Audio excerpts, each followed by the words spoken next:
So morning hydration, eat consume whole real food. Yeah. Yep. Now, important point here.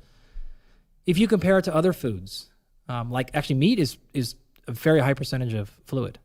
Depending on how well or long you've cooked it, you will reduce. Remember, you said earlier, over 70% water, right? So if you're eating meat, you're getting actually a big chunk of water. As you cook it, of course, you lose some of that. But meat can be like, I wouldn't call it a hydrating food item, but it is not as low as something like a biscuit, which can be actually like 10% water. That's why it's like dry and dense, which doesn't mean it's bad for you, but there. If you're eating highly processed foods, almost by association, that means they've been dehydrated. Or partially, right? So you're just getting less total fluid intake. In addition, they have also been highly salted in general, right? So now we're in this position where we're underhydrated and highly salted. Bad spot. If you now switch over to mostly, again, just mostly whole real food-ish, whatever that means to you, then your hydration is going to skyrocket. You're going to have a lot. So you're eating a ton of food. In fact, it should be a large percentage of the fluid intake you have actually should be coming from your food, and you shouldn't have to be smashing water bottles after water bottle all day. In that case, though, you do need to add salt back. So we do see this a lot with people who try to make a transition from maybe a suboptimal nutritional lifestyle, and they give up a little bit of the processed food, and they come over and they start having problems because they're not actually consuming enough salt.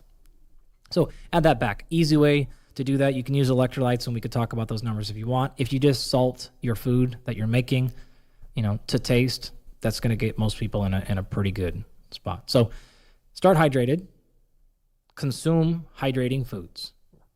Step number 2. Step number 3, you want to pre-hydrate. If you know you're going to do a workout session and it's going to be hot and long or one of those things, you want to look for that half a pound per body weight of ounces. So that's the number we're looking for to start our hydration session. We do that, we're pretty much taken care of. And then, like I said, adjust depending on lifestyle, humidity, and other factors like that. You can use what is called the WUT system, W-U-T. I think Bob Kenefick, who's done a ton of research in this area, if you want to read more, look up his research. It is simply weight, urine, and thirst.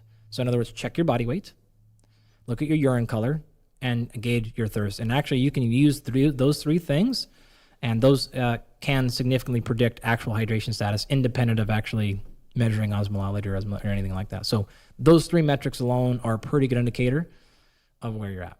So you're going to have that normal amount of water, plus or minus.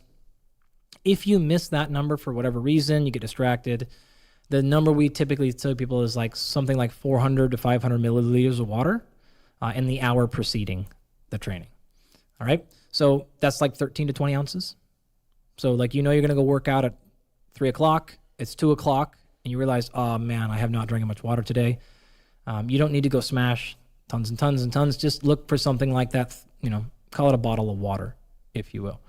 If that's not enough, if you're in a really tough spot, you can do more like 5 to 8 ounces, 15 or 20 minutes before exercise. You want to be really careful about drinking a bunch of water like in the seconds before exercise, because you're just going to feel a whole bunch of water bouncing up and down in your stomach, and nobody likes that. So 1 to 300 milliliters, 15 or so, 20 minutes before. That assumes you're in this like 185 pound range-ish. Again, if you're talking people of much larger size, you may need to increase those values accordingly. If you do all that, then you use the Galpin equation for your intra-workout hydration, and you're in a pretty good spot. What you want to consume in that is what I call sweat. What I mean by that is you don't actually want to necessarily consume water only during a workout. You want to consume something that is isoosmotic to your blood. So something that is the same concentration that you lost in your sweat. So if you've done a sweat test, you would then drink a fluid that is of the same osmolality. The short version of that, something in the neighborhood of 200 to 400 milligrams of sodium. Most electrolytes products are going to be something like that.